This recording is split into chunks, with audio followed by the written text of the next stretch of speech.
It's Friday. We got another hot list. We got dollar bin books that are surprising us. We got option news. Let's get into it right now.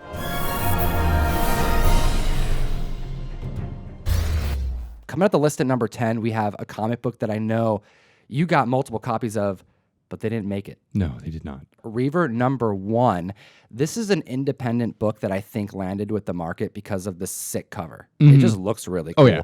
Done by Justin Jordan and Rebecca Isaacs. This book is coming out at the perfect time. This is a cross between like a Lord of the Rings and a Game of Thrones type of world. Sprinkle a little Conan dramatics to it. Sure. And you got a pretty interesting story that follows a group of people that's like a suicide squad. How many references can I make? Doesn't really matter because this book is actually going for like $10 out the gate.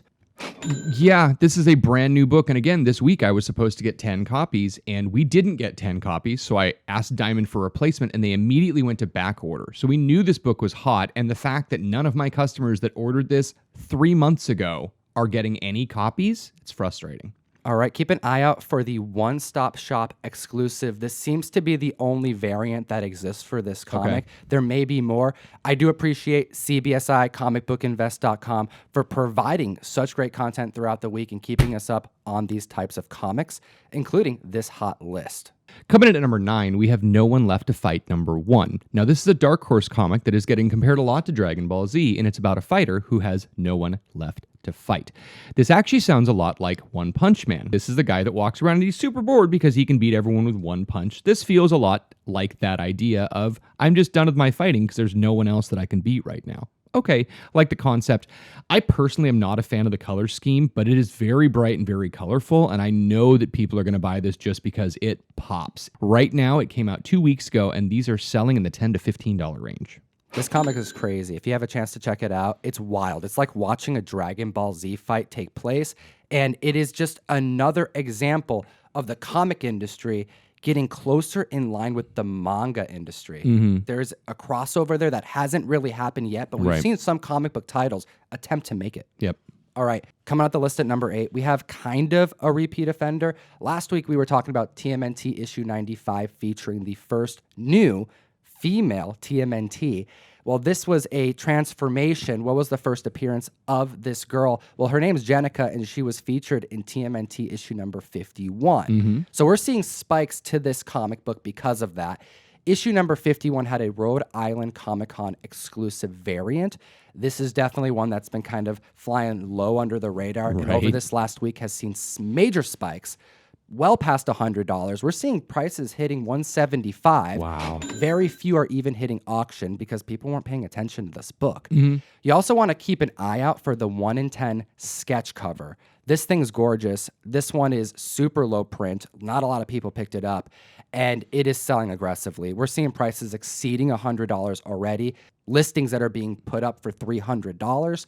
And I just want to throw this out there. If the sketch version isn't selling it, if the Rhode Island Comic-Con versions aren't selling it, you got the blank cover sketches, like the blank cover. No sketch on it, going for $50. Totally. And, you know, Kevin Eastman is fantastic at doing sketches at shows. You could probably get him to draw a Jenica for you. And there's a handful of them that are already up there, like, you know, already done with a sketch, but no one thought to get Jenica done. So you could be the first one.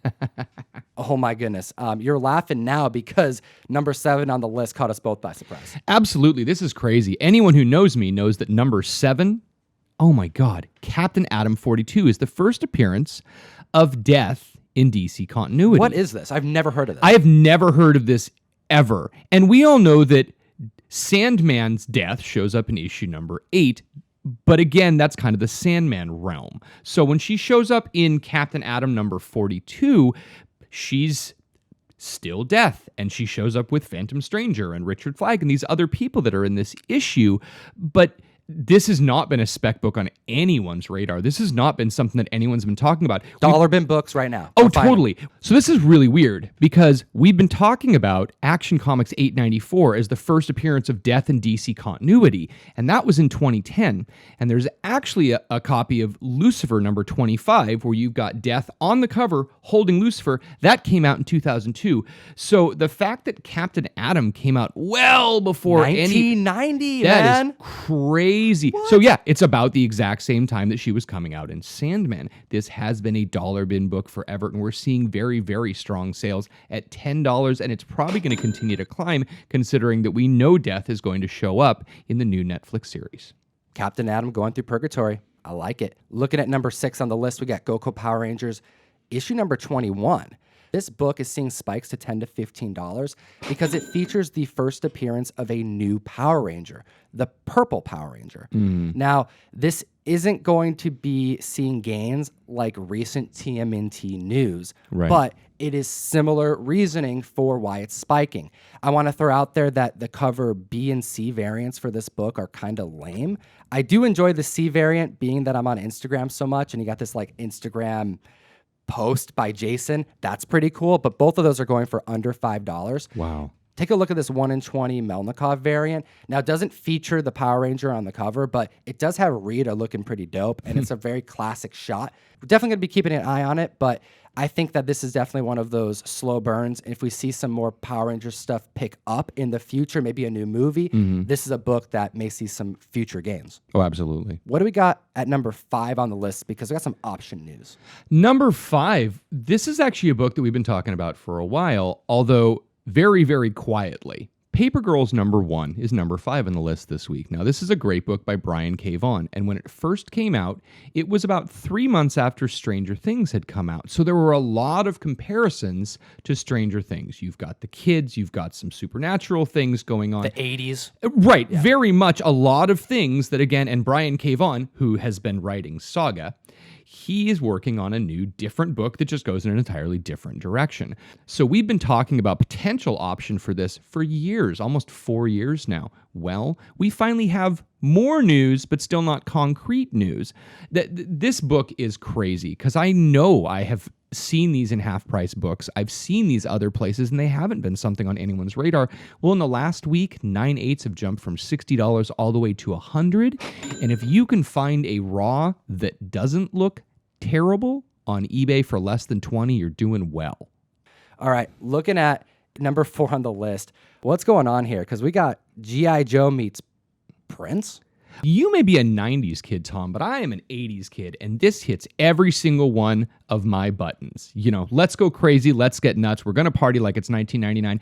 It's a Purple Rain variant and a G.I. Joe comic. How much more 80s can you get this? Only if Mr. T jumped out of the corner with a Kool-Aid Man. I mean, come on, there is so much that you could do. Oh. We have Snake Eyes Storm Shadow, issue number 19. This is a 1 in 10 Purple Rain variant. Oh, my God. This book's going for $500. Wow. Super scarce. And you know what? It's one of those things where if it crosses the right demographics, I guess, you get a book that's just crazy expensive. It's a cool book, but it's definitely one of those ones where it's like you got the G.I. Joe fans, you got the people from the 80s who are diehard. Right. And yeah, you got Prince. There is a lot of 80s kids who are just like me who have disposable income to buy nostalgia, and this is a prime example of that. Coming at the list at number 3, we have another book we were just talking about, issue number 51 of TMNT, the first appearance of Jenica. Now, this first print is seeing spikes to $35. Wow. It's pretty interesting to see a book from the past see new interest. And this is one of those moments where you hope that comic book writers see the impact of the secondary market. Right. This is an example of it. You would never see a book see spikes like this if there wasn't some type of stir where individuals are speculating and they're hungry for new key moments. And this is one of those times. TMNT hasn't had many key moments in the last year. When was the last time we'd even talked about a TMNT book? Forever ago. And this book came out in 2015. I mean, like, we're talking years ago was when this book came out. Last time we talked about TMNT making the top 10 list, I think it was like the first appearance of Raphael. You know, nothing post 1990. Sure. So number 2 on the list, Sandman causing a spike again. Sandman number 1 was on the list last week, and now 9.8s are getting close to $700. $700. This is crazy, but we've already seen it this high in 2008. So if this isn't a reminder that these markets do have ebbs and flows, they have points in time that they go up and points in time that they go down. A big thing about this is that they have been talking about movie speculation forever. They have been talking about a TV show forever. And now with the Netflix confirmation, this is as close as it's going to get.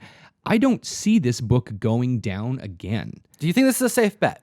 Because I know you're a Sandman fan, but personally, we have had plenty of conversations prior to all of this that we should be, as collectors and investors, putting money into Neil Gaiman, Sandman, the entire run. I am regretting not buying a 9.8 when they were down in the $250 range. Like, I am absolutely regretting at this point in time because I don't think it is ever going to come back down to that point. Pick it up, and we got a lot of other DC characters that could get another shot. I mean, Constantine is the first that comes to mind. Mm-hmm. So I mean, they're already talking about Constantine being in the show. Yes. There we go. We may actually get a smoking Constantine on camera. All right. Number 1 on the list this week. This is interesting.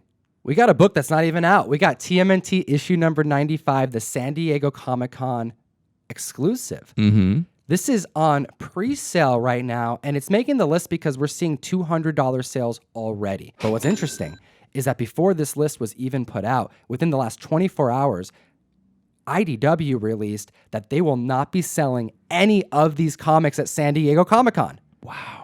They were surprised about how this comic book landed. I don't think anybody, including Kevin Eastman, anticipated this type of buzz. I'm actually seeing emails being sent out from IDW saying that these comics that were once available for back order, like issue 51, even the Rhode Island variant was available up until like a week ago, that they oversold them.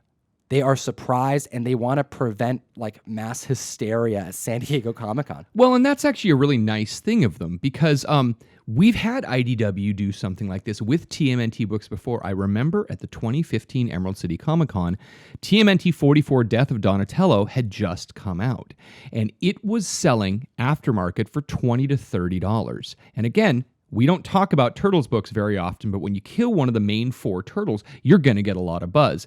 At the IDW booth at Emerald City, they had a limit the first day of 5 copies each cover, and then they had a limit of 3 copies each cover, and they had a limit of 1 copy each cover. But they had enough copies of TMNT 44 Death of Donatello that they were selling at cover price.